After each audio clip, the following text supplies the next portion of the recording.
अस्सलाम वालेकुम। प्रोग्राम जुर्म और सज़ा में मैं हूं काशिफ मुश्ताक। आज के प्रोग्राम में हम बात करेंगे कराची में मनशियात कैसे सप्लाई होती है और पुलिस की जानिब से एक क्रैकडाउन किया गया है। गोलीमार के इलाके में किमाड़ी पुलिस की जानिब से ये दावा किया जा रहा है कि 10 मुलजमान को न सिर्फ गिरफ्तार किया गया है बल्कि मुलजमान के कब्जे से बड़ी मिकदार में मनशियात भी बरामद की गई है। ये सिर्फ किमाड़ी के इलाके में कार्रवाई हुई है या कराची के दीगर इलाकों में भी इस तरह की कार्रवाइयाँ हो रही हैं और इन मुलजमान को क्या सज़ा होगी, आइए जानते हैं।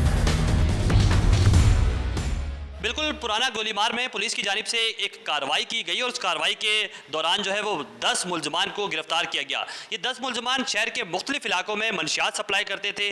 कैसे करते थे, पुलिस ने ये रेड कैसे की, ये भी जानेंगे इस प्रोग्राम के अंदर और साथ साथ ये भी बताएंगे कि मुलजमान को गिरफ्तार करने के साथ साथ पुलिस की जानिब से इस मनशियात में क्या क्या चीज़ें रिकवर की गई हैं। ये एक बड़ा नेटवर्क पुलिस की जानिब से जो है वो पकड़ा है और उसके बाद पुलिस की जानिब से ये बताया जा रहा है कि ना सिर्फ कराची के ये ओल्ड एरियाज़ में काम करते थे बल्कि मुनज़्ज़म जो ग्रोह है, ये ग्रोह जो है वो क्लिफ्टन और डिफेंस के इलाकों में भी काम करता था। हमारे साथ एसएचओ पाक कॉलोनी मुमताज़ अवान मौजूद हैं, उनसे जानते हैं कैसे ये कार्रवाई की गई। आपने एक बड़ा गैंग जो है वो ब्रस्ट किया है, कैसे इनको पकड़ा था? बिस्मिल्लाहिर्रहमानिर्रहीम। मेरा नाम मलक मुमताज़ है, मैं एसएचओ पाक कॉलोनी हूँ। मुझे तकरीबन रात को 3 बजे 3:30 बजे इतला मिली कि यहाँ एक पूरा जो है ना बड़ा सप्लायर है मुजम्मल हुसैन उर्फ गोटा वल्द मोहम्मद अख्तर, जो कि काशिफ सिंधी का अड्डा चला रहा है। वो मैंने फौरी तौर पे ये इतला पे अपने एसएसपी साहब फैज़ान अली साहब को बताया और वहाँ जो है हमने पूरे अपने जो ना ज़िले की नफरी को बुलवा के कार्डन करके वहाँ पे रेड किया और रेड करने के बाद इनके साथ जो है असले वाले मौजूद थे। उन्होंने हमारे ऊपर फायरिंग की, जिसके साथ हमने भी जवाबी फायरिंग की और ये बंदे हमने अरेस्ट किए। उसमें मुजम्मल उर्फ गोटा वो काशिफ सिंधी का मेन आदमी है। इनको हम लोग गिरफ़्तार करके लाए, जिसमें 7 किलो चरस है, 6 पिस्टल हैं और 3 किलो आइस है, 4 मोटरसाइकिल हैं। ये हमने बरामद किए, वापस आके थाने आके इनको खिलाफ केस रजिस्टर किए। बिल्कुल, इनके खिलाफ मुकदमा दर्ज हुआ है। ये बताइएगा, जो इनसे ये चर्स या आइस बरामद हुई है, इस शहर में आती कहाँ से है? ये बाहर से आती है, यहाँ तो कोई ऐसा नहीं है। बाहर से आती है, वहाँ यहाँ आके बिकती है। तो क्या कोई चेक बैलेंस नहीं है? अब बताया जा रहा है कि जो कराची के दाखिली रास्ते हैं वहाँ भी पुलिस की नफरी तैनात होती है, लेकिन उसके बावजूद ये शहर के अंदर इंटर कैसे होती है? मगर ये छुप छुप आके निकल आते हैं, गाड़ियों में लाते हैं, बड़े ट्राले हैं उसमें लेके आ जाते हैं। ये वाटर टैंक, वो अपना ऑयल टैंकर है, उसमें लेके आ जाते हैं।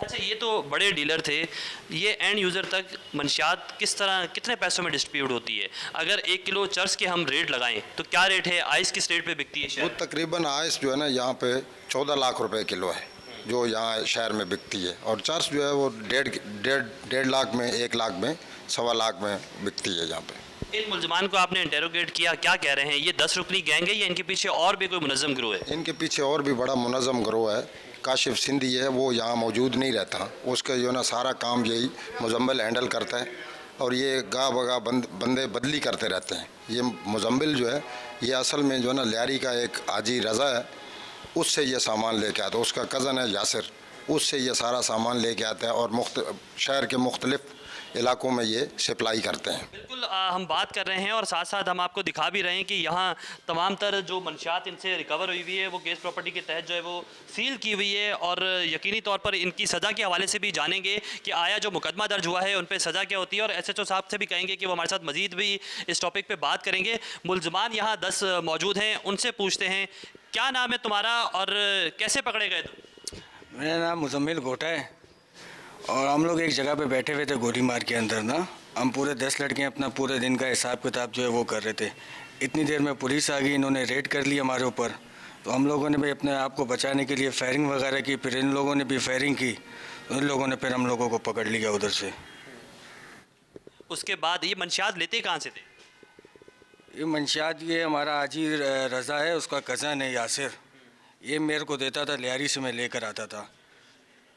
ठीक है, उसके बाद ये वो काशिफ सिंधी है, हमारा भाई है ना बड़ा, वो हमारा सब कुछ वो है। वो हमें एक नंबर देता था, बोलता था इस नंबर से रब्ता करो, इसके पास जाओ। तो उसके पास हम जाते थे कि हम जो काम है वो किलो, 2 किलो, 3 किलो, 5 किलो ऐसा करते हैं, हम छोटा मोटा काम नहीं करते हैं।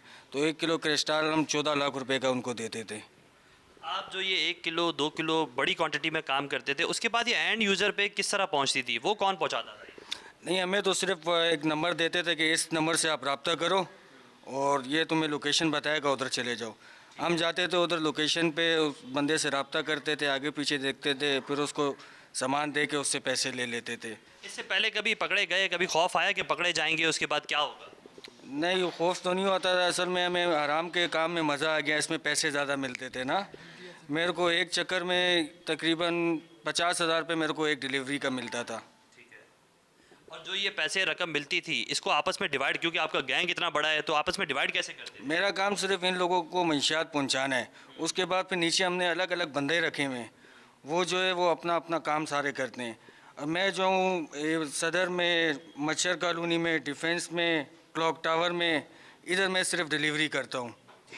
कराची के पोश इलाकों में ये मंशियात डिलीवर की जाती थी। हमारे साथ एक और भी मुलजिम मौजूद है, उससे पूछते हैं कि ये चूँकि ऑनलाइन पुलिस की जानिब से ये दावा किया जा रहा है कि ऑनलाइन चीज़ों को देखता था और उसके बाद जो है इस मंशियात को आगे तक पहुँचाता था। क्या नाम है तुम्हारा? गुल रहमान।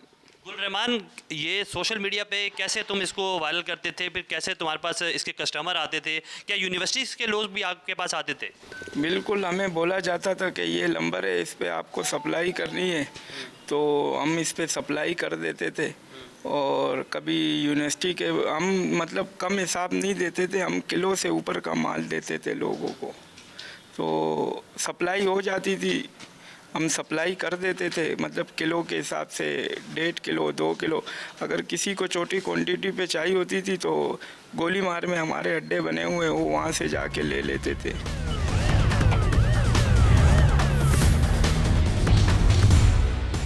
शहर में मंशियात के हवाले से हम बात कर रहे हैं और डिस्ट्रिक्ट केमाड़ी की जानिब से एक कार्रवाई की गई जिसमें 10 मंशियात फरोशों को जो है वो ना सिर्फ गिरफ्तार किया गया बल्कि एक बड़ा गैंग है जिसको पुलिस की जानिब से बस्ट किया गया है। हमारे साथ मौजूद हैं एसएसपी केमाड़ी कैप्टन फैजान, उनसे जानते हैं। सबसे पहले आपका बहुत शुक्रिया, आपने टाइम दिया। ये बताएं कि पुराना गोलीमार के इलाके के अंदर पहले भी मंशियात के अड्डे चलते रहे हैं, क्या इंस्ट्रक्शन है आपकी तरफ से, अभी भी ये गैंग जो है वो बस्ट किया गया है? देखें, ये जो इलाके हैं, पुराना गोलीमार का इलाका है, जहानाबाद है, लियारी के जो इलाका जाते हैं, ये आज से नहीं, ये मतलब दिहाइयों से जो है वो इस जो हैं वो हमेशा से फोकस रहे हैं ड्रग्स के हवाले से। और ये इस तरह के इलाके हैं, अगर आप कभी इनका विज़िट करेंगे तो ये बिल्कुल स्लम्स एरिया हैं और यहाँ पे इस तरह से लोगों की अप्रोच नहीं है, तो ये आइडियल एरिया बन जाता है। इस तरह के जो लोग मंशियात को जो ऑपरेट करते हैं, मंशियात के डेन चलाते हैं, तो उनके लिए ये आइडियल जगह है। तो इसमें ये हमारा सा जब हमने चार्ज लिया था डिस्ट्रिक्ट केमाड़ी का, तो हमारा फोकस ड्रग्स पे बहुत ज़्यादा था और सबसे ज़्यादा शिकायत हमें इसी एरिया की ज़्यादा आ रही थी कि आप इस पे जो है ना वो खुलेआम हर जगह जो है लोग दनाते फिर रहे हैं वेपन्स के साथ, और इसके साथ साथ जो है वो मंशियात हर जगह से मिल रही है, हर बंदे को अप्रोच है जो आए जाकर ले ले। तो इस पर हमने फोकस करके जब काम किया तो उसमें पिछले 10 महीनों में हमने बहुत ज़्यादा गैंग्स जो हैं वो डिफरेंट जो ग्रुप्स हैं, लियारी गैंगवार के जो ग्रुप्स हैं, हर किसी ने अपने अपना इलाका एक जो है वो उन्होंने डिमार्क किया हुआ, उसी के अंदर वो ऑपरेट करते हैं। इसमें डिफरेंट ग्रुप हैं, जैसे काशिफ सिद्दीकी का ग्रुप है, रियासत जदगार वालों का ग्रुप है, काशिफ डाडा वाले हैं, इस तरह के और बहुत सारे ग्रुप हैं, साजिद माजिद, बहुत सारे ग्रुप हैं जो बेसिकली उनका जो मेन हेड है वो तो ईरान में है, लेकिन उनके जो ऑपरेटिव्स हैं वो जहाँ इसी इलाकों में जो रहते हैं वो उसको बेसिकली देख रहे होते हैं। ये जो कार्रवाई थी ये हमारी स्पेसिफिक इन्फॉर्मेशन के ऊपर थी और इसी इन्फॉर्मेशन में हमें पता चला था कि ये ड्रग डेन जो है ये रिसेंट में ही दोबारा से एक्टिवेट हुआ है और यहाँ पे बड़ी मिकदार में वेपन और मंशियात और इसके साथ मोबाइल्स और मोटरसाइकिल जो ये लड़के स्नैचिंग करते हैं वो हम मिलेंगे आपको। उस ऐसी स्पेसिफिक इन्फॉर्मेशन में हमने अपने प्लानिंग की और रात को हमने प्लानिंग करने के बाद सुबह 5 बजे के करीब हमने ये रेड वहाँ पे एग्जीक्यूट किया और उसमें हमें जो है वो काफ़ी बड़ी मिकदार में रिकवरीज भी हुई और तकरीबन 11 लोग जो है वो गिरफ़्तार हुए। इसमें जो बड़ी कामयाबी थी वो मुज़म्मिल की थी, जो कि काशिफ सिंधी का जो ड्रेन है उसका प्रॉपर मैनेजर आप कह लें कि सारे ऑपरेशंस को मैनेज करने वाला वो था, जिसकी वजह से मैं समझता हूँ कि इस ड्रग ट्रेन की तो गर्दन पुलिस ने तोड़ी है। अब इसको दोबारा ऑपरेट करने के लिए कोई ऐसा ऑपरेटिव इसको अच्छा चाहिए होगा जो इसको मैनेज कर सके, क्योंकि इसको मैनेज करने के लिए ना सिर्फ मंशियात की ज़रूरत होती है बल्कि अच्छे लड़के जो शूटर लड़के होते हैं उनकी ज़रूरत पड़ती है ड्रग डेन की अपनी सिक्योरिटी के लिए, क्योंकि इन ग्रुप्स की आपस में भी लड़ाई झगड़े होते हैं, एक दूसरे को जी वो जो स्ट्रेंथ्स होती हैं उसके ऊपर एक दूसरे से मसले मसाइल करते हैं, तो उसके लिए भी ज़रूरी होता है कि इनके पास इतनी स्ट्रेंथ हो कि एक ड्रग डेन को चला सके। तो काशिफ सिंधी के ग्रुप को अच्छा एक डेंट हमने इस कार्रवाई के बाद डाला है। पहले हम ये जानना चाहते हैं कि शहर के अंदर जो मंशियात आ रही है, कोई फैक्ट्री तो इस शहर के अंदर मौजूद है नहीं, तो ये जो मंशियात आ रही है कैसे आ रही है? पुलिस और दीगर इदारे भी मंशियात पर काम कर रहे हैं, क्यों नहीं रोक पा रहे हम इसको? सर देखें, एक तो जब आप बात करते हैं हमारे बॉर्डर की, बलूचिस्तान से अगर आप बॉर्डर ले लें या KPK से ले लें, जैकबाबाद वाली जो साइड है हमारी, हमारा जो बॉर्डर है वो ज़्यादा पोरस है। देखिए इंटर प्रोविंशियल बॉर्डर्स हैं, ये इस तरह के होते हैं। और इसमें सिर्फ मेन रूट्स के अलावा, जो मेन रोड्स हमारे चल रहे होते हैं, मोटरवेज़ हैं, हाईवेज़ हैं, इसके अलावा इसमें जो कच्चे इलाके ज़्यादा होते हैं, जो डिफरेंट गोट और जो छोटे छोटे इलाके होते हैं, उनमें से जो गुजर के आते हैं। आपकी बात से ये लगता है कि बहुत बड़ी क्वांटिटी में शहर के अंदर मंशियात नहीं आती है, छोटी छोटी क्वांटिटी के अंदर मुख्तलिफ रास्तों से मंशियात आती है। अच्छा, फिर इसके बाद ये शहर के अंदर डिस्ट्रीब्यूट कैसे होती है? आपने तो एक नेटवर्क जो है वो इसको बस्ट किया है, यकीनी तौर पर एक ये बड़ी कार्रवाई है, लेकिन शहर के मुख्तलिफ इलाकों के अंदर इसी तरह की सूरत हाल हमें नज़र आती है। ना सिर्फ इलाकों में, बल्कि हमने देखा है कि इंस्टीट्यूट के अंदर भी इस तरह की तालीमी इदारों में भी नज़र आती है। तो ये तालीमी इदारों तक कैसे पहुँचती है? स्टूडेंट खरीदते कैसे हैं? स्टूडेंट के पास के इतने पैसे होते हैं कि वो इतनी महंगी दामों ये मंशियात खरीदे? देखिए बेसिकली जो मंशियात आती है, जो आपने बात की, छोटी मिकदार में आती है। आप कह लें छोटी कंसाइनमेंट में 4 किलो, 5 किलो, 10 किलो के अंदर छोटी कंसाइनमेंट जो बाइक पे या किसी रक्शे वगैरह में आराम से आ सके। ये जब यहाँ पे आती है तो इसका फिर डिफरेंट लेवल है। जो यहाँ पे जिसने मंगाई है वो एक हाई किस्म का कह लें ड्रग पेडलर है, जिसकी आगे सप्लाई चैन है, ना सिर्फ उसकी अपने एरिया में बल्कि तमाम मतलब जहाँ जहाँ उसकी अप्रोच हो सकती है। ना सिर्फ बल्कि अगर वो जहानाबाद में या गोलीमार में आ रही है तो उसकी अप्रोच शायद लियारी की तरफ भी होगी, उसकी अप्रोच शायद मच्छर कॉलोनी सिकंदराबाद की तरफ भी होगी। तो वो उसकी जो सप्लाई लाइन है बेसिकली वो सारी की सारी जो उसके पास आती है वो उसी सप्लाई लाइन से अपने जो ड्रग डैन को चलाने के लिए उसको चाहिए वो रखता है। बाकी की मिकदार जो है वो अपने छोटे सप्लायर जिनके थ्रू वो 50-50 हज़ार की डिलीवरी के साथ वो अपने बाकी सप्लायर को प्रोवाइड करता है, जो फिर आगे फर्दर मोहल्ले में या जो टारगेटेड एरियाज है जहाँ पे शिकायत होती है वहाँ पे छोटी छोटी मिकदार में बिकती है। और जहाँ तक आपने एजुकेशन इंस्टीट्यूट्स की बात की, तो स्टूडेंट्स के पास जो यूनिवर्सिटीज़ में, कॉलेजेस में आजकल जो स्टूडेंट्स पढ़ रहे हैं उनके पास अच्छी पॉकेट मनी होती है।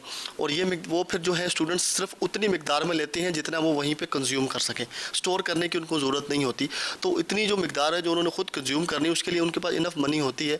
या फिर अगर जब ग्रुप होता है दोस्तों का जो सारे इस एक्टिविटी में होते हैं तो वो इकट्ठा करके भी आपस में सारे पैसे मिला के तो एक चीज़ लेके और सारे उसको जो है ना आपस में बांट के बैठ के कर लेते हैं। तो मैं समझता हूँ उनके पास इस तरह बड़ी मिकदार लेने के लिए, लेकिन सिर्फ जो रूटीन की कंजप्शन के लिए है छोटी पुड़ियों में, वो उसी को लेते हैं, उसी को कंज्यूम करते हैं और उधर से फिर वो मतलब कि वो उधर से ख़त्म हो जाती है, वो उनको दोबारा रखने की ज़रूरत नहीं पड़ती।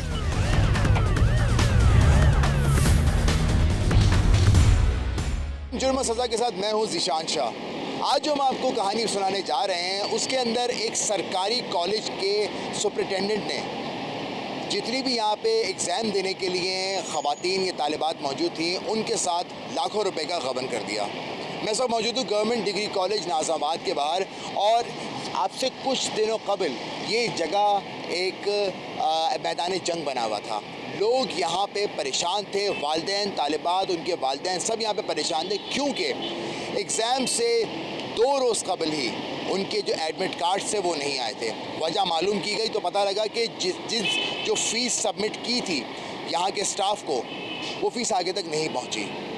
इसके बाद में law and order situation create हुई, पुलिस की नफरी यहाँ पर आई, और उसके बाद में यहाँ पे जो पूरे केस का आगाज़ हुआ, तफ्तीश का आगाज़ हुआ, तो पता लगा कि इसी कॉलेज का सुपरिटेंडेंट जो कि 17 ग्रेड का अफसर था मोहम्मद नफीस, उनकी जानिब से लाखों रुपए की जो रकम थी वो आगे यूनिवर्सिटी में सबमिट ही नहीं की गई, जिसकी वजह से 100 से ज़ायद तालिबात के एडमिट कार्ड्स उनके एग्ज़ाम के लिए रुक गए थे। इस सब के बाद में यहाँ की प्रिंसिपल ने क्या एक्शन लिया, पुलिस ने क्या एक्शन लिया, ये सब हम आपको आज की कहानियाँ बताने जाएंगे।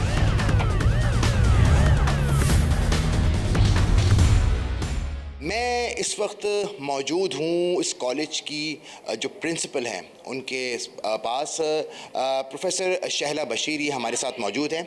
अब हम इनसे तफसीलात हासिल करते हैं कि जब ये इतना बड़ा एक इल्ज़ाम लग गया कॉलेज पे कि इस कॉलेज के एक सुपरिटेंडेंट ने जो कि 17 ग्रेड का अफसर है, उसने जो तालिबात थी उनकी फ़ीसेस की मद में जो रकम ली थी वो आगे सबमिट नहीं की, उनका अपना साल जितनी भी ख़वातीन थी वो स्टेक पर था।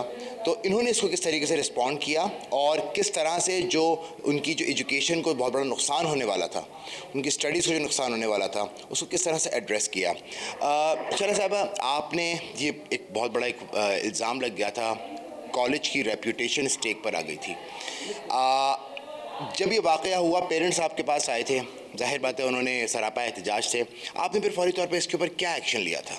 फौरी तौर पे जो है वो मेरे जहन में दो ख़यालात आए कि एक तो ये कि जो कल्प्रेट है असल में ओरिजिनल उसको पुलिस के ज़रिए गिरफ़्तार करवाया जाए।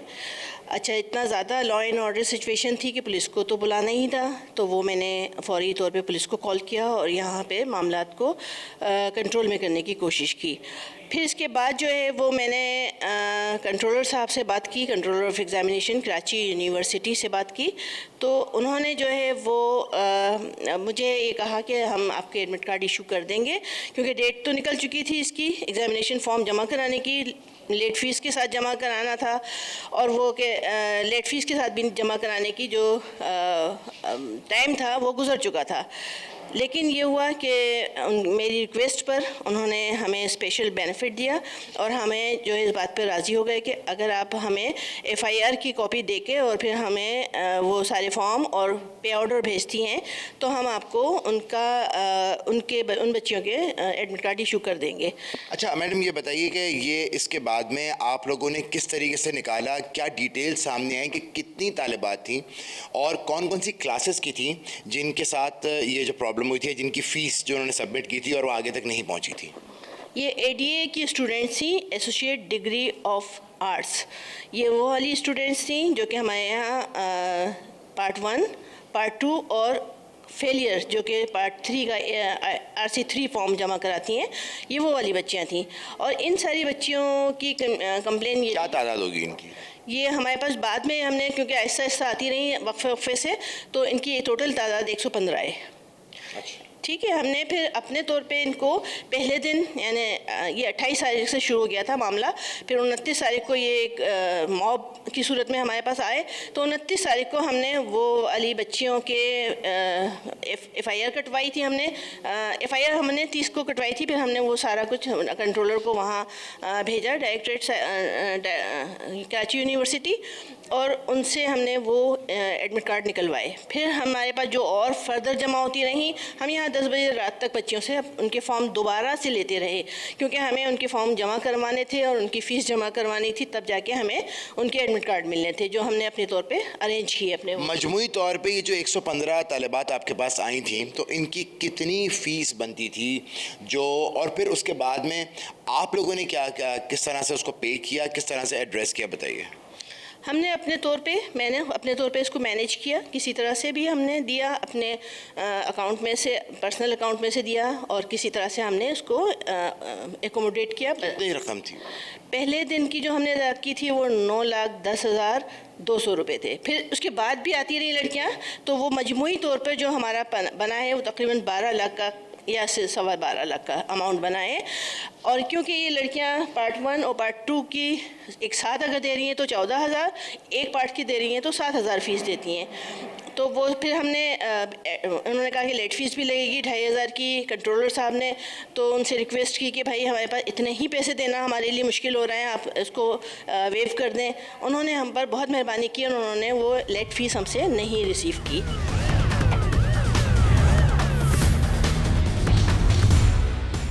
कॉलेज इंतज़ामिया का, प्रिंसिपल का मौक़िफ़ आपने जाना, किस तरीके से इस सिचुएशन को, पूरी की पूरी रकम जो तालिबात की फ़ीस कीमत में जमा की जाने वाली रकम गायब हो चुकी थी, एग्ज़ाम सर पे थे, कॉलेज इंतज़ामिया ने पुलिस से रब्ता किया। हम इस वक्त मौजूद हैं रिजविया थाने में और हम यहाँ पे मालूम करते हैं कि उसके बाद में पुलिस ने किस तरीके से इस केस को लिया और इसको मज़ीद इसकी इन्वेस्टिगेशन किस तरीके से आगे बढ़ाई जब कॉलेज इंतज़ामिया ने इनसे रब्ता किया था। आइए पूछते हैं। ये वाक़या हुआ था, आपकी नॉलेज में होगा, जो गवर्नमेंट डिग्री गर्ल्स कॉलेज में एक सुपरिटेंडेंट ने जो है उनकी जो फ़ीस की मद में जो रकम ली थी तालिबात से इसके लिए, जो इनके एडमिट कार्ड्स होते हैं उसके लिए, लेकिन एग्ज़ाम सर पे आ गए। उसके बाद में कॉलेज इंतज़ामिया ने आपसे रब्ता किया, आप लोगों ने इनिशियली क्या हुआ और आपके पास क्या शिकायत मौसूल हुई थी, उस हवाले से तफसीली तौर पर बताइए। देखें, ये 31 जनवरी 2025 की बात है। मेरे पास कॉलेज के जो प्रिंसिपल हैं उनकी कॉल आती है कि हम एक इशू फेस कर रहे हैं, हमारे सुपरिटेंडेंट नफीस जो हैं वो फ़ीमेल स्टूडेंट्स जो हैं उनकी फ़ीस के पैसे लेके गायब हो गए और 2-3 दिन हो गए वो हमसे रब्ता नहीं कर रहे और हमारी कॉल अटेंड नहीं कर रहे और वो ऑफ़िस भी नहीं आ रहे। तो ये शिकायत मेरे पास आने के बाद, इससे पहले कि मैं कॉलेज पहुंचता, साथ में उन्होंने ये भी बताया कि यहाँ पे कॉलेज में रश लगा हुआ है, स्टूडेंट्स जो हैं वो रो भी रही हैं और एक law and order situation create हुई हुई है। इनके पेरेंट्स भी हमारे पास यहाँ पहुँचे हुए हैं। मैं वहाँ पे पुलिस भेजता हूँ और मैं ख़ुद भी वहाँ जाना चाह रहा होता हूँ। कितने में कुछ लोग स्टूडेंट्स मेरे पास यहाँ थाने आ जाते हैं, तो उनसे भी मैं मालूमात लेता हूँ, बातचीत करता हूँ और इस सिचुएशन को हैंडल करते हुए। क्या ये वही तालिबात और उनके पेरेंट्स थे, उनके वालिदैन थे जिनको एडमिट कार्ड्स नहीं मिले थे? जी एग्जैक्टली, ये वही स्टूडेंट्स थे और साथ में उनके कुछ के पेरेंट्स भी आए हुए थे जिनको एडमिट कार्ड्स इशू नहीं हुए हुए थे। और इसमें जो प्रॉब्लम थी वो ये थी कि नेक्स्ट डे उनका पेपर था। अगर वो एडमिट कार्ड उनको नहीं मिलते तो अगले दिन वो पेपर में अपीयर नहीं हो सकते थे। बहरहाल इनसे बात करने के बाद हम कॉलेज पहुंचते हैं, मैडम से मिलते हैं और फौरी तौर पे एफआईआर का इंदराज किया जाता है, क्योंकि बोर्ड ऑफ एजुकेशन कहता है कि हम एडमिट कार्ड उस सूरत में इशू करेंगे जब इनकी एफआईआर रजिस्टर होगी। तो वो एफआईआर रजिस्टर करते हैं हम लोग। वो वहाँ आगे एफआईआर देने से बच्चों के एडमिट कार्ड का जो प्रोसेस है वो स्टार्ट हो जाता है। मीनवाइल हम इसको टेक्निकल बेसिस पे लोकेट करते हैं और जो थाना जौहराबाद उसकी जुरिस्डिक्शन में ये शख्स रह रहा है, वहाँ से हम इसको फिर गिरफ़्तार करते हैं। अच्छा, ये बताइएगा कि यूजुअली इस किस्म के केसेस में जो एफआईआर होती है वो फौरी तौर पे लॉन्च हो जाती है या इसमें खुसूसी तौर पे ये देखा गया क्योंकि डेडलाइन आपके पास बहुत कम थी, अगले दिन पेपर था और इनके जितनी भी तालिबात हैं उनके एडमिट कार्ड्स नहीं पहुंच पाते और कंट्रोलर की तरफ से ये डिमांड आई थी कि पुलिस कंप्लेन होनी ज़रूरी है, तो क्या इसकी प्रॉपर तरह वो बताइए कि इसका मैकेनिज़्म क्या है अगर आपके पास दिन होते तो? देखें, इसमें जो इशू था वो यही था कि टाइम की कमी थी। ख़ास तौर पे स्टूडेंट्स की अगर हम बात करें, ये 115 के करीब स्टूडेंट्स थी जिनका साल ज़ाया हो सकता था। तो ये फौरी तौर पे हमने विदिन 1 आवर एफआईआर रजिस्टर की, कंट्रोलर को उसकी कॉपी भिजवाई, व्हाट्सएप की गई और बाद में साथ में ऑफिशियली भी इन्होंने भिजवाई मैडम ने। तो इस दौरान ये कि एफआईआर के रजिस्टर होने की वजह से प्रोसेस शुरू हो जाता है। 115 स्टूडेंट्स जो हैं वो अगले दिन जो हैं वो पेपर में अपीयर होते हैं सारे। जो मुलजिम है मोहम्मद नफीस, उसको आप लोगों ने ट्रैक कैसे किया? क्या उसका एड्रेस या फ़ोन नंबर या उसकी तस्वीर आप लोगों के पास मौजूद थी? नहीं, उसकी मैंने आपको बताया कि उसमें हमने उसको टेक्निकल बेसिस पे हमारे पास उन कॉलेज से उसके नंबर्स आ गए थे, मोबाइल नंबर्स, उसकी मदद से हमने उसको ट्रैक भी किया और उसका वारिसेस नादरा कॉपी जो है वो भी हमने हासिल की, जिसमें उसका एड्रेस भी आ गया और उसकी पिक भी आ गई, तस्वीर भी आ गई।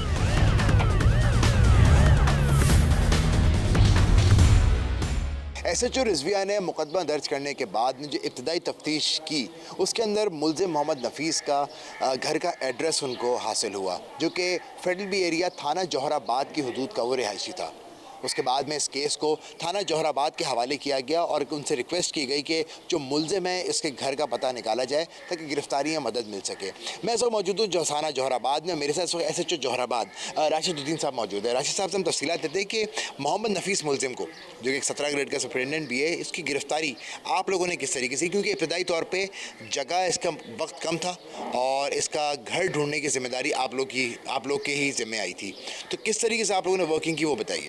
देखिए, मुझे SHO रिजविया वकार कैसर ने ज़रिए फ़ोन इतला दी कि यहाँ पर गवर्नमेंट डिग्री कॉलेज में मोहम्मद नफीस ने जो है स्टूडेंट्स की जो एडमिशन फ़ीस है वो बदमानी से वो खा गया है, उसमें गबन किया है, उसके खिलाफ मुकदमा कायम हुआ है और उनको वहाँ से CNIC की कॉपी मिली मोहम्मद नफीस की, जिसके मुताबिक मोहम्मद नफीस का जो एड्रेस था वो यहाँ Sana apartments block 7 federal B area का आ रहा था। तो लिहाजा उन्होंने मुझे कहा कि आप इसको अरेस्ट करें। मैंने फ़ौरन तौर पर अपनी पुलिस पार्टी तश्कील दी और हम इसके CNIC के एड्रेस पे पहुँचे, सना अपार्टमेंट्स में। वहाँ हमने मालूमात की तो पता चला कि ये वहाँ से शिफ्ट हो चुका है। अब हमने इसके फिर अपने ज़राए से इसके नए एड्रेस के बारे में मालूमात की तो वो इसका एड्रेस हमें पता चला कि Al Basit apartments block 7 FB area में ही है। लिहाजा फिर पुलिस पार्टी वहाँ पहुँची और वहाँ पर जैसे हम इसके घर पे पहुँचे तो उसकी वाइफ ने बताया कि ये घर पे मौजूद नहीं है, लेकिन हमें तो डाउट हुआ कि ये झूठ भी हो सकता है।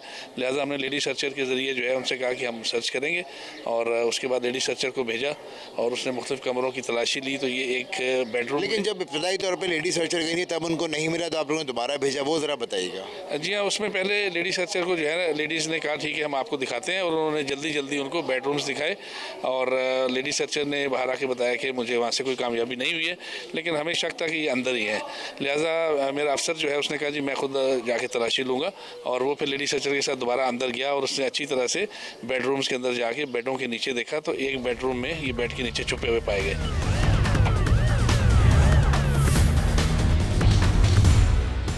पुलिस ने मुलजिम नफीस को उसके घर से गिरफ्तार कर लिया, लेकिन गाड़ी में जब उसको थाने मुंतकिल किया जा रहा था उसकी तबीयत ख़राब हो गई। उसको अचानक से उल्टी आना शुरू हो गई, जिसके फ़ौरन बाद पुलिस ने उसे अब्बासी शहीद अस्पताल मुंतकिल किया। यहाँ पर जब उसका मुआयना हुआ तो पता लगा मुलजिम ने कोई जहर आलूद चीज़ खाने की कोशिश की। अपने बयान में मुलजिम ने बताया कि उसने चूहे मार दवा खाई। ताहम इतनी देर नहीं हुई थी जिसके बाद में उसका पेट वॉश हुआ और अब उसकी हालत ख़तरे से बाहर है। 2 दिन तक अब्बासी शहीद अस्पताल के ICU में मुलजिम दाखिल रहा। उसके बाद में डॉक्टर्स ने उसे डिस्चार्ज कर दिया, जिसके बाद में पुलिस ने उसे बाकायदा गिरफ्तार कर लिया। कमालिया के नवाही इलाका में बेटों ने जायदाद की खातिर अपने ही वालिद को अगवा किया और अगवा के बाद उसे मेंटल अस्पताल में दाखिल करवाने का प्लान बनाया। इतवार का रोज़ होने के बायस मेंटल अस्पताल बंद होने की वजह से वो इस मंसूबे में कामयाब ना हो सके। पुलिस ने जदीद टेक्नोलॉजी की मदद से 24 घंटों के अंदर अंदर मुगवी 60 साला शख्स को बाजियाब करवाया।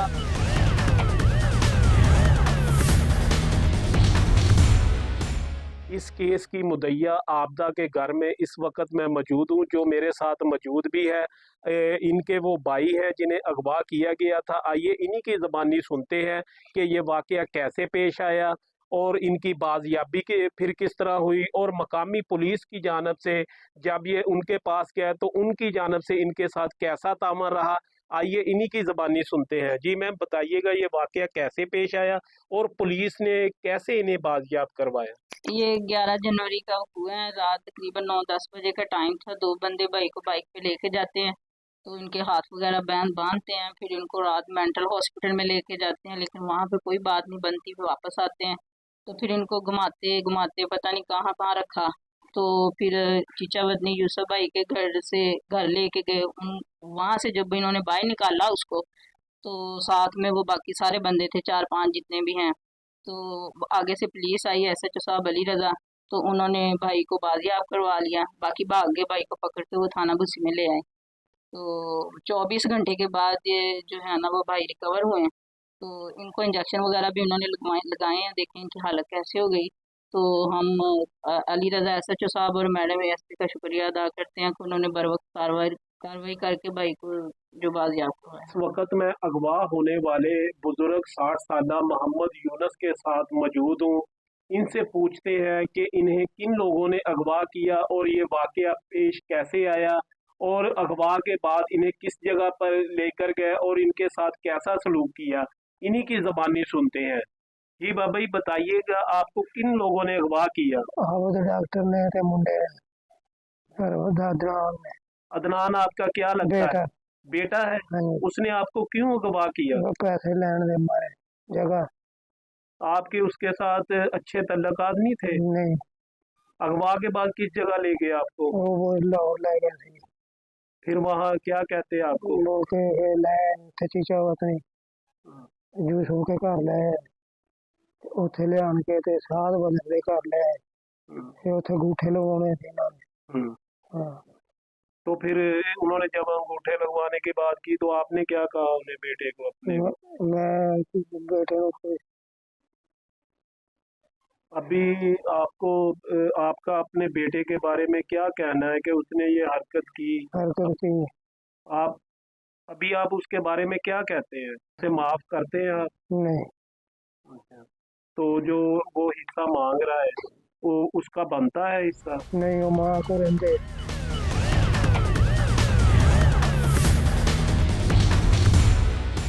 मैं इस केस के हवाला से तहसील कमालिया के थाना बूसी में मौजूद हूँ।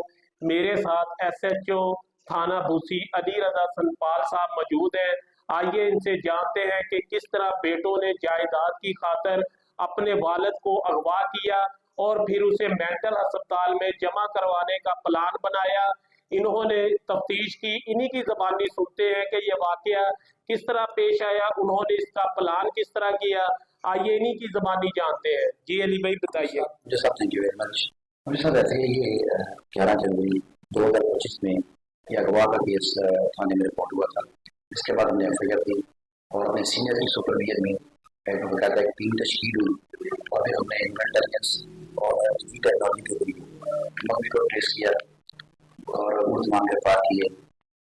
और इसमें इशू ये था कि मुलजिम आप जो थे जो थे उनमें से जो नाम है उसका बेटा था, वो चाहते ये थे कि अपने बाप की जगह पर कब्जा करना चाहते थे, और उसको कब्जा करने के लिए उन्होंने प्लान ये किया कि अपना बाप के मैटर इसको वो जब होते हैं तो वहाँ पर जो है दिन इतवार का था और वो मेट्रो हॉस्पिटल में एडमिट थी, तो इनका प्रोडक्ट को खराब हो गया वहाँ से, ये वापस लेकर आए इसको, तो हमारे पास इंफॉर्मेशन वगैरह बनी और हमें कंप्लीट करा दिया।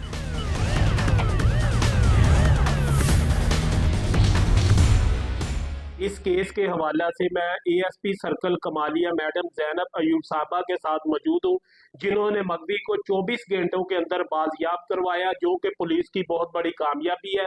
इनसे जानते हैं कि ये कामयाबी इन्हें किस तरह मिली और 24 घंटे के अंदर बाजियाब करवाने के लिए इन्होंने कौन कौन से तरीके इस्तेमाल किए। जी मैडम। थैंक यू अमजद साहब। ये केस हमारे लिए बहुत इम्पोर्टेंट था। जो इसमें कंप्लेनेंट है आपदा, जब वो हमारे पास आई तो उन्होंने ये एप्लीकेशन हमें बताई कि जो उनके भाई हैं यूनुस साहब, उनकी उम्र भी 56 ईयर्स है, और इसमें इम्पोर्टेंट बात ये कि वो मेंटली भी उनकी कंडीशन थोड़ी स्टेबल नहीं थी, वो ऑलरेडी मेडिकेशंस पे थे। तो जैसे ही हमें ये इन्फॉर्मेशन मिलती है तो हमने इस केस का हर पहलू पे इस केस की तहकीकात का और इन्वेस्टिगेशन का आगाज किया। इसमें जब हमने जो डिफरेंट जिसमें CDRs थी वो सारी ली, ह्यूमन इंटेलिजेंस को बेस बनाया, और फाइनली इसमें मैं आपको बताऊं कि जो मगवी थे उसको हमने साहिवाल से विद इन 24 आवर्स ट्रेस किया और उनको वहां से बाजियाब करवाया। इस केस में जो भी चारों मुलजिम थे, जिनमें अनफॉर्चुनेटली हमारे जो मगवी हैं उनके करीबी रिश्तेदार भी शामिल थे, उनको ना सिर्फ हमने अरेस्ट किया बल्कि उनको कानून के मुताबिक हम मजीद उनको प्रोसिक्यूट भी करेंगे। इनके अजीजों ने अगवा किस वजह से किया? अनफॉर्चुनेटली, वेरी अनफॉर्चुनेटली प्रॉपर्टी का इनका इशू था, जायदाद का तनाज़ा था। इसकी जायदाद की तनाज़े पिछली इनकी प्रीवियस काफ़ी लिटिगेशंस भी आ रही थी, दोनों पार्टीज की तरफ से 3-4 पर्चे ऑलरेडी हो भी चुके थे। तो इस रंजिश की बुनियाद पर इन्होंने ये सारा जो है मगवी को किडनैप करके और उससे जो जायदाद थी उसकी गेन्स को हासिल करना चाह रहे हैं।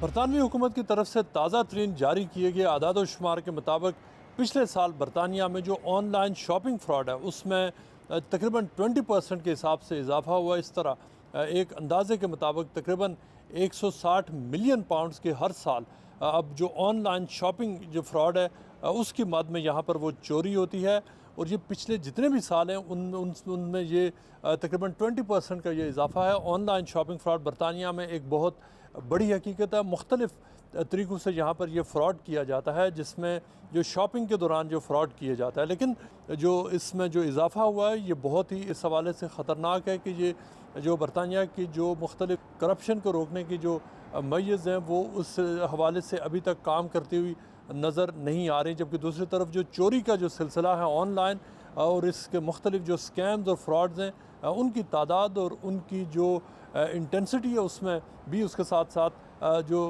इजाफा होता हुआ नज़र आ रहा है। यहाँ पर जो स्टैटिस्टिक्स जो हुकूमत ने रिलीज़ किए उनको सामने रखा जाए तो यूँ लगता है कि रोज़ाना बरतानिया में तकरीबन 1.5 लाख पाउंड का सिर्फ ऑनलाइन शॉपिंग में फ़्रॉड हो जाता है, और ये वो फ्रॉड है जो सिर्फ रिपोर्ट हुआ है, जो फ्रॉड रिपोर्ट नहीं होता। अगर उसको भी मिलाया जाए तो ये तकरीबन ओवरऑल अगर फिगर देखा जाए तो एक साल में 200 मिलियन पाउंड से ज़्यादा का ऑनलाइन फ्रॉड होता है। मुख्तलिफ जो सबसे ज़्यादा जो फ्रॉड होता है ये शॉपिंग के, चाहे वो छोटी दुकानें हों या बड़े आउटलेट्स हों, वहाँ पर हो और वहाँ से होता है। और ये कि जो इस ऑनलाइन के लिए जो सबसे ज़्यादा अब जो तरीका इस्तेमाल किया जाता है वो मुख्तलिफ कार्ड्स की चोरी है।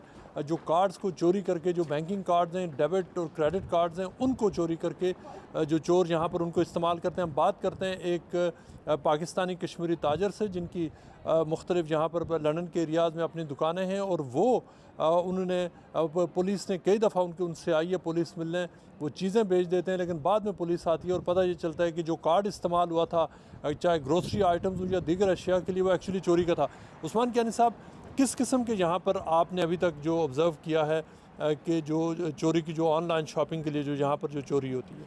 यहाँ पे असल में बरतानिया के अंदर पे गुज़श्ता चंद सालों के अंदर बहुत ही ज़्यादा ये जो क्रिमिनल गैंग्स हैं ऑर्गेनाइज्ड तरीके के साथ हैं, लोगों के साथ फ्रॉड कर रहे हैं।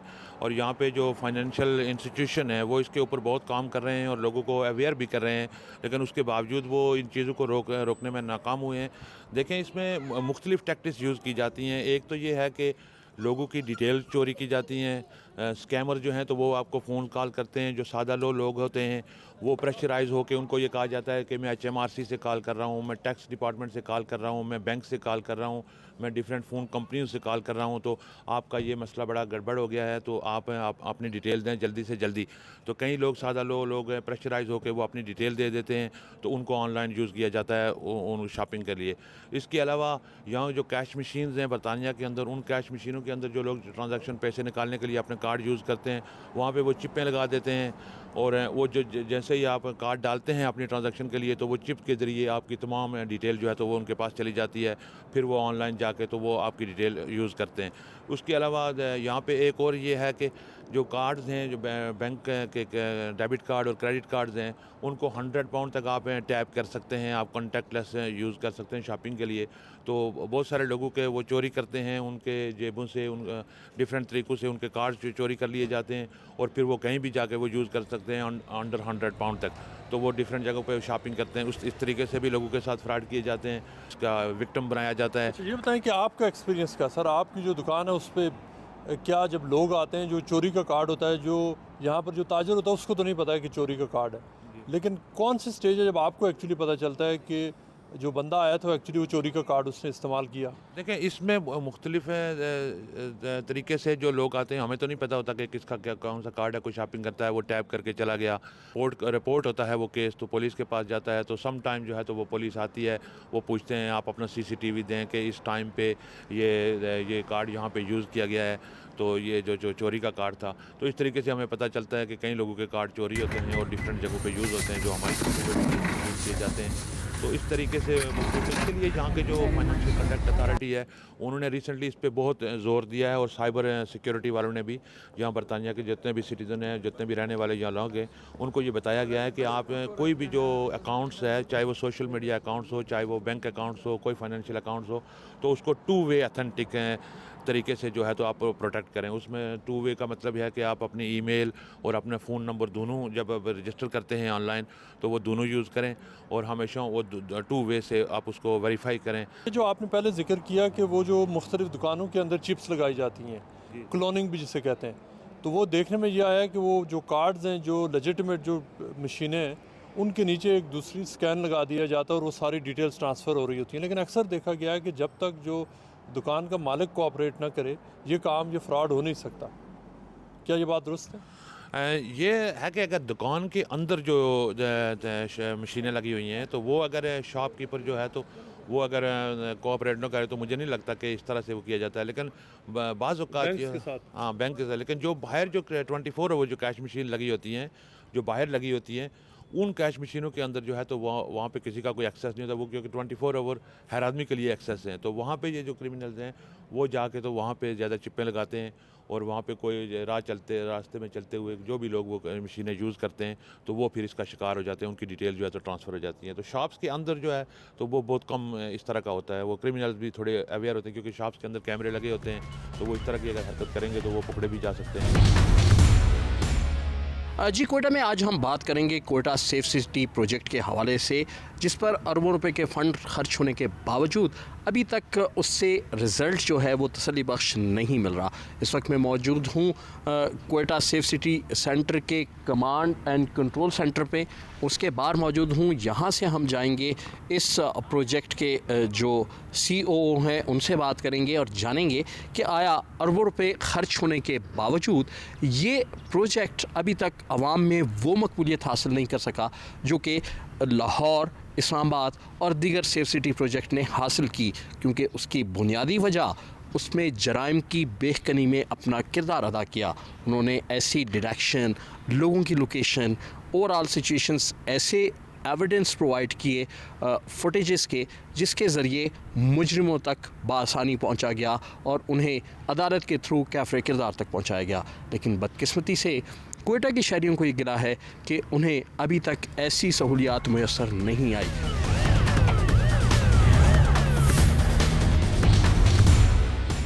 जी अगर बात की जाए कोटा सेफ सिटी प्रोजेक्ट के हवाले से, तो ये सबसे पुराना जो प्रोजेक्ट है, लेकिन अभी भी अपने तकमील के मराहिल में है। मुकम्मल तौर पर ये कंप्लीट नहीं हुआ, लेकिन काफ़ी हद तक इस पर काम हो चुका है। इस वक्त मैं सेफ सिटी के जो मेन ऑफिस है वहाँ पे मौजूद हूँ और हमारे साथ मौजूद हैं सेफ सिटी प्रोजेक्ट के COO DIG डॉक्टर फरहान जायद।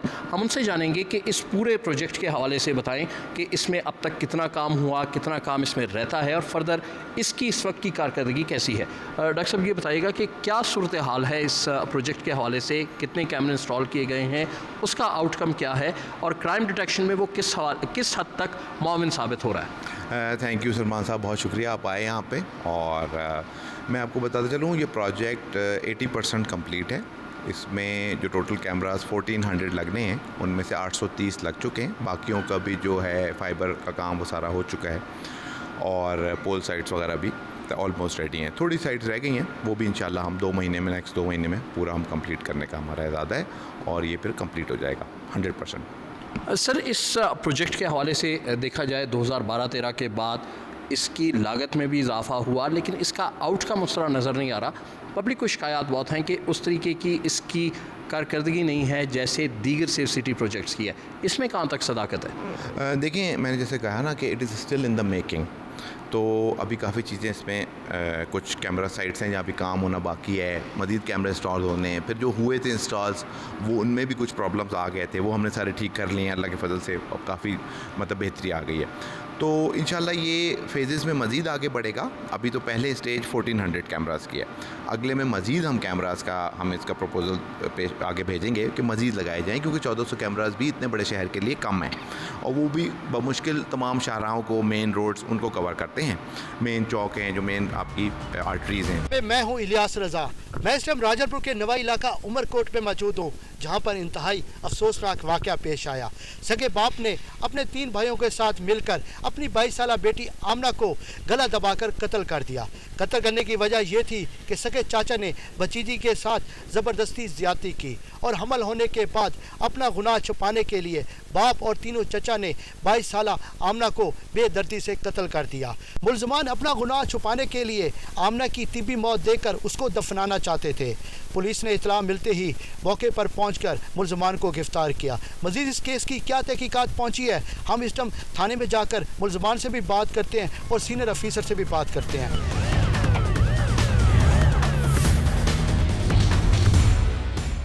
मैं इस टाइम थाना उमरकोट में मौजूद हूँ, जहाँ पर आमना कत्ल केस के हवाले से चारों मुल्ज़मान इस टाइम पुलिस की हिरासत में हैं।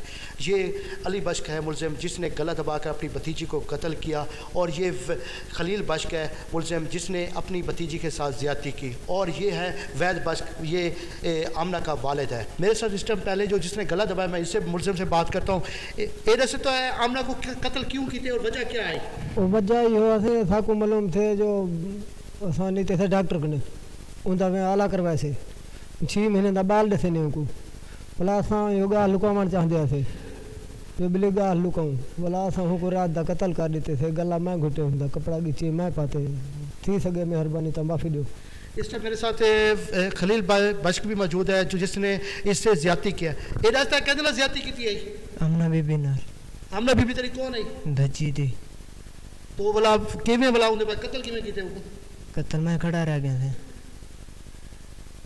इस टाइम मेरे साथ आमना का वालिद भी मौजूद है, मैं इससे बात करता हूँ। ये दस के बेटी को कत्ल कीते थे, क्यों कीते कत्ल? पत्नी कत्ल थे के पेट जो थे गए, लेकिन तेरे वो कहना पेट है, कहना बच्चा है? खलील का। खलील कौन लग गया तेरा? खलील भिरा है। ते भिरा को कुछ नहीं आकता है? भिरा क्या आखूँ? भिरा को आपने माफ़ कर दिया, बेटी को कत्ल कर दिया आपने। भिरा मौके पे कहना है। ये चारों मुल्ज़मान इस टाइम पुलिस की हिरासत में है। इस केस की मज़ीद क्या तहकीकात कहाँ तक पहुँची है, मैं सीनियर अफीसर से भी बात करता हूँ।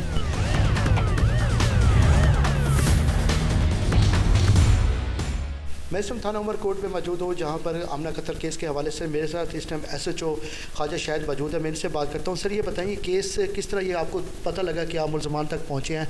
ये हमें इतला हुआ है दिन को 10 बजे 6-7 फरवरी की दरमियानी रात इन्होंने इस बच्ची को कत्ल किया। ये आमना 22 साल बच्ची जो प्रेग्नेंट हो गई थी, और प्रेग्नेंट भी इसको अपने सगे चाचा ने किया था। उन्होंने ये सारा कुछ छुपाने के लिए, अपनी बदनामी छुपाने के लिए, गैरत के नाम पे, स्याहकारी के डर से इसको कत्ल कर दिया मिल के चारों ने। रात को इन्होंने कत्ल किया है। दिन को 10 बजे इन्होंने जनाजे की तैयारी कर ली थी। 11 बजे जनाजा था। हमें इतला मिलती है 10 बजे, मुखबिर ने कोई बताया है, तो हम फौरी पहुंचे हैं। लाश को कब्ज़े में हमने लिया है। कब्ज़े में ले के उसके टेस्ट कराए गए। चेकअप जब कराया तो ये श्योर हो गया था कि ये प्रेग्नेंट थी बच्ची और कुंवारी थी। और उसके बाद वाज़े निशानात थे इसके गले पे। इसको गला दबा के कत्ल किया गया था। फौरी तौर पे रेड किए गए, टीमें तैयार की गई, कार्रवाई की गई, पुलिस को मुद्दई बनाया गया है। अक्सर ये होता है कि इस तरह के केसेस में सरकार मुद्दई नहीं बनती है और लोग बन जाते हैं, और ये बाद में कंप्रोमाइज़ करके रिलीज़ हो जाते हैं। इसके लिए हमने अपना पुलिस को मुद्दई बनाया है। अच्छी प्रोसिक्यूशन करेंगे और इनको सज़ा दिलवाएंगे। इन्होंने बहुत कभी काम किया है। इंशाअल्लाह ताला इनको कैफरे किरदार तक पहुँचाएँगे।